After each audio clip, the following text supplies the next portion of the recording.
Muito bem, voltamos a falar direto da página do Jornal Visão Espírita no YouTube e no Facebook para mais uma gota de Espiritismo, mais uma gota de O Livro dos Espíritos, último capítulo do Livro dos Espíritos, livro quarto, capítulo segundo, Penas e Gozos Futuros. Vamos iniciar e encerrar o item, sem esgotar o assunto, porque eu não tenho capacidade para isso. Intuição das penas e gozos futuros. Inspiração, alguém me deu. Intuição, alguma coisa que eu sinto aqui dentro, meu, uma coisa minha. Intuição das penas e gozos futuros. Questões 960, 961 e 962. 960, 961 e 962 com uma explicação de Kardec. Vamos lá? 960. De onde vem a crença em penas e recompensas futuras que se encontra em todos os povos? Percebam a pergunta. De onde vem a crença? De onde vem a história de que acreditam em penas e recompensas futuros, todos os povos, em todas as épocas da humanidade, sempre se teve essa ideia, essa crença, sempre se acreditou que existia ou pena ou gozo futuro, alguma coisa acontecia depois da morte do corpo físico. Resposta: é sempre a mesma coisa, pressentimento da realidade trazida ao homem pelo espírito nele encarnado. Pois deveis saber que não é à toa que uma voz interior vos fala. Vosso erro está em não escutá-la o bastante. Se pensasseis bem nisso, e com mais frequência, vós vos tornaríeis melhores. Como é que eu tenho o pressentimento de que existe alguma coisa fora do corpo físico e que há uma recompensa para quem agiu corretamente e que há uma certa ideia de punição, uma pena, uma responsabilização quando eu não cometo bons atos? Como é que eu tenho essa intuição? Eu vi isso fora do corpo, eu passei por isso, é. Simples assim. Então eu trago comigo.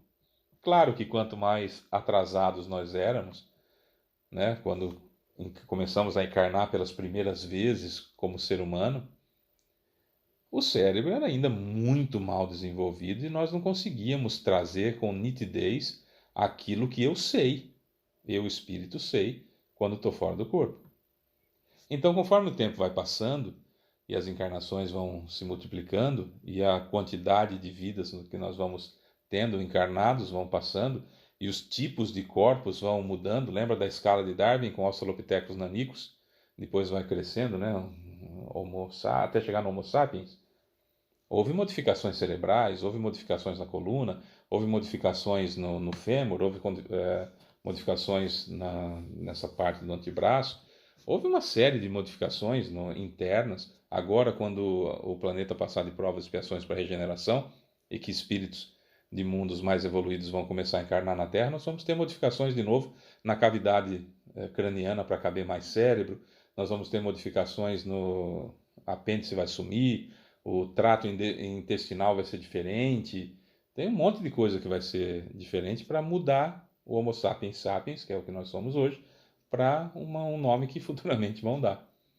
O fato é que vai haver essa mudança, como houve sempre essa mudança. Então aí nós vamos tendo um pouco mais de compreensão. Mas a intuição a gente sempre teve. Lá no fundo, como eu dizia no vídeo de ontem, lá no fundo a gente sabe. Se antes desse fundo que a gente sabe vem aquela descrença, tem a ver com o orgulho que está ali. Não necessariamente do meu conhecimento prévio de outra vida, porque acreditando ou não que existe a reencarnação, amigo, você está reencarnado. Reencarnado, e faz tempo que você está encarnando e desencarna, encarna, desencarna, encarna. Tinha um personagem que era assim, né? Casa separa, casa separa, casa separa, e eu não caso, lembra disso? Acho que era o Jô Soares com o Batista, acho que era isso. Então, encarna, desencarna, encarna, desencarna, encarna, desencarna, encarna, desencarna. Ah, então acredito fazer o quê? Não é que você acredita, é que você sabe, meu Deus do céu. Você está vendo, né?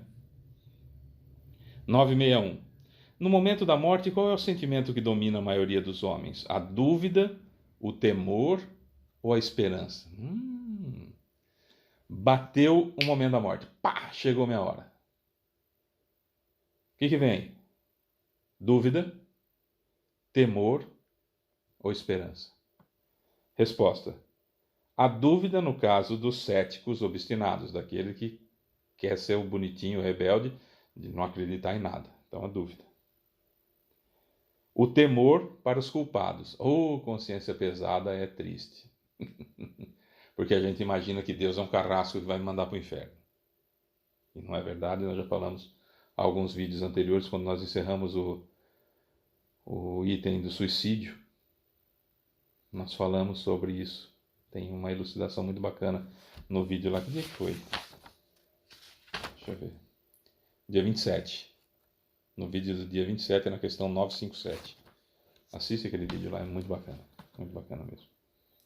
A esperança para os homens de bem. Para aquele que sabe que Deus é misericordioso. Para aquele que sabe que dá para corrigir os erros. Para aquele que sabe que dá para reparar o mal que cometeu. Para aquele que sabe que o arrependimento já é o começo da expiação, quando às vezes até a própria expiação, porque já promove um sentimento e uma aversão aqui dentro para não cometer mais aquele erro. Como uma oportunidade. Então depende. Como que eu sinto? Dúvida, temor ou esperança? Se eu sou um cético, obstinado, dúvida. Se eu sou culpado, temor. E se eu tenho esperança, é porque eu sou um homem de bem. 962. Por que há céticos se a alma traz ao homem o sentimento das coisas espirituais? Que pergunta extraordinária. Por que ainda há os rebeldezinhos? Se a alma traz ao homem o sentimento das coisas espirituais. Por que tem os rebeldezinhos se todo mundo veio do plano espiritual? A menos do que se acredita. Muitos se fazem de espíritos fortes durante a vida por orgulho, mas no momento da morte deixam de ser tão fanfarrões. Eu adoro essa resposta do Livro dos Espíritos, porque há até uma forma jocosa de falar, né? O Divaldo Pereira Franco, por exemplo, fala muito isso. Ele fala: eu conheço um monte de ateu que quando acontece algo grave na vida, eles falam assim, pelo amor de Deus. Eu falo: mas eu não acredito em Deus, por que está pedindo para ele? É que na hora que nós passamos por determinados problemas ou determinadas situações, o instinto fala mais alto. O instinto fala mais alto. Eu costumo dizer que quando a gente entra sob pressão, quando nós somos submetidos à pressão, né, numa agressão, numa violência, num estado de emergência, num primeiro contato com uma doença fatal, na desencarnação de um ente querido, que a gente entra em estado de pressão, a primeira coisa que flui na gente é o nosso instinto, e a gente muda para 80%, brincando com o número, porque não dá para fazer uma estatística nesse sentido, mas seria como 80% de nós é instinto e 20% é a razão. Ou seja, 80% sou eu desde que eu fui criado e 20% sou eu com o conhecimento que eu tenho hoje, não é? Então, quanto mais eu abasteço o meu instinto de informações suficientes para entender o que está acontecendo, menos bárbaro eu me torno e menos sofrimento me acarreta. Então, no momento da desencarnação, naquele sentimento que eu me fiz de importantinho, de inteligentinho, de rebeldezinho, de falando que Deus não existe, até que a água bate na minha canela, se é que você me entende, até que chega o momento supremo. Quando chega o momento supremo, o instinto nosso vai tomar conta, 80%, e eu sei, você sabe, e cada um de nós sabe, a verdade dos fatos, que existe Deus, que a gente não morre, que o que morre é o corpo, e que a gente vai ter que se encarar, a gente vai ter que encarar a própria consciência quando a gente chegar no plano espiritual. É esse o ponto. É esse o ponto. Então é por isso, né? A consequência da vida futura, diz Kardec, está na responsabilidade de nossos atos. Responsabilidade de nossos atos.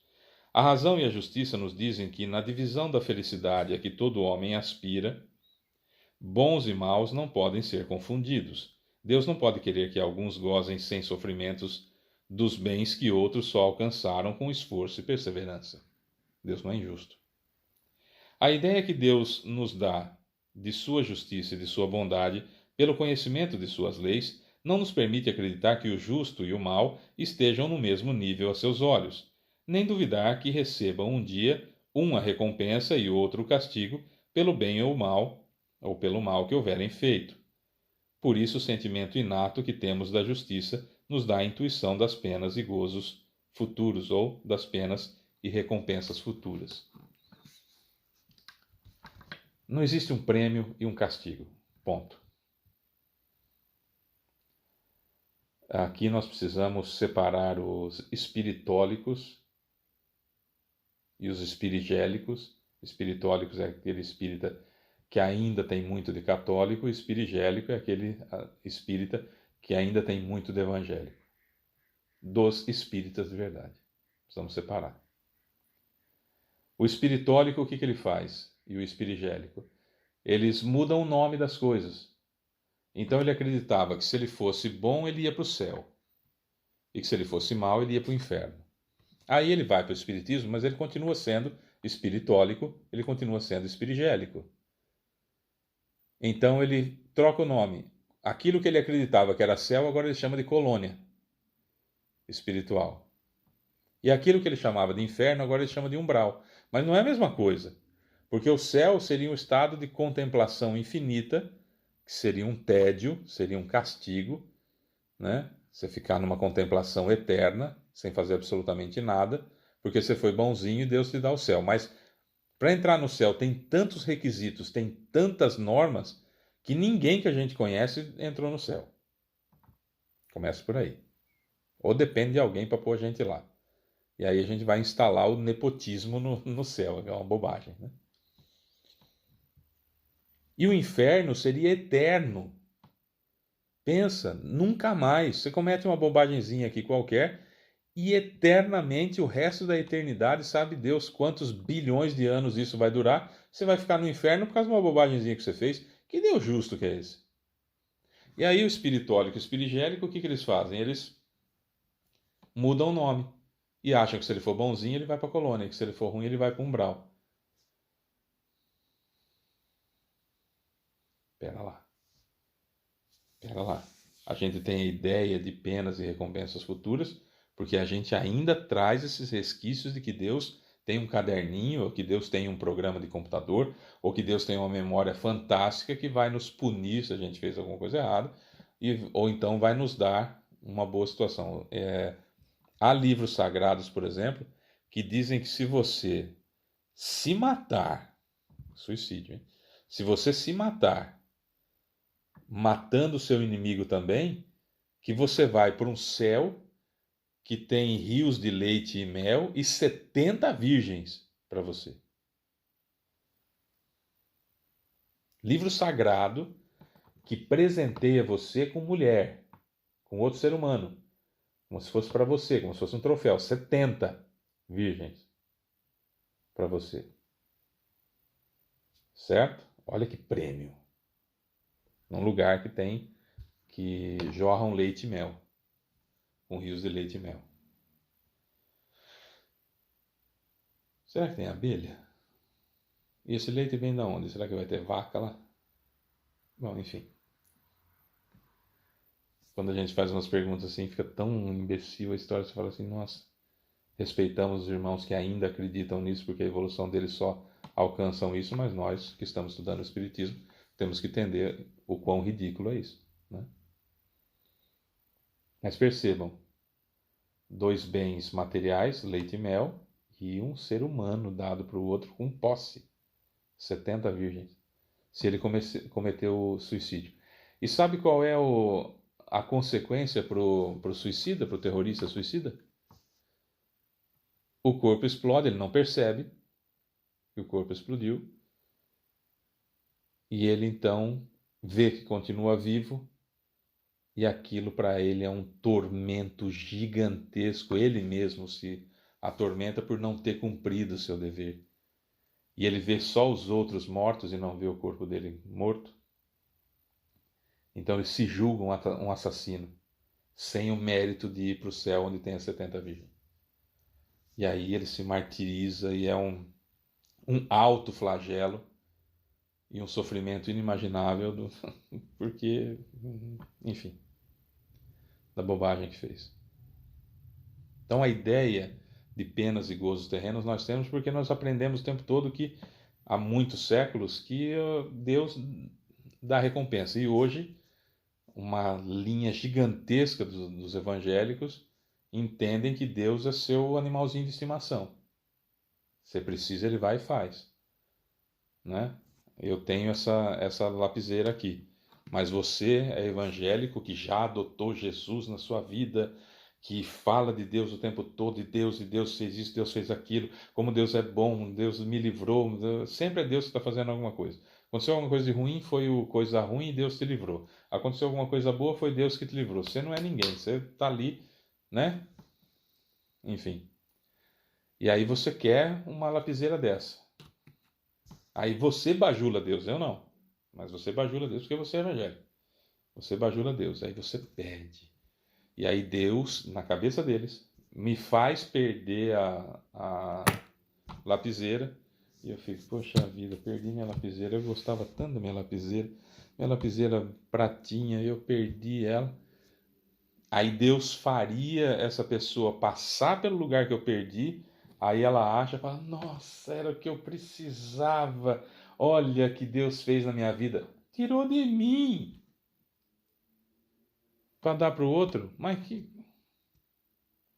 Olha que infantilidade religiosa. Ué, é onde a pessoa alcança. Respeitamos. Mas nós espíritas já temos que entender que não é assim, né? Pelo amor de Deus. Pelo amor de Deus. Temos que entender que definitivamente não é assim. Amanhã nós vamos falar de intervenção de Deus nas penas e recompensas. Mas só amanhã. Eu sou Fábio Pereira, essa é mais uma gota de Espiritismo. Beijo pra você que fica, tchau.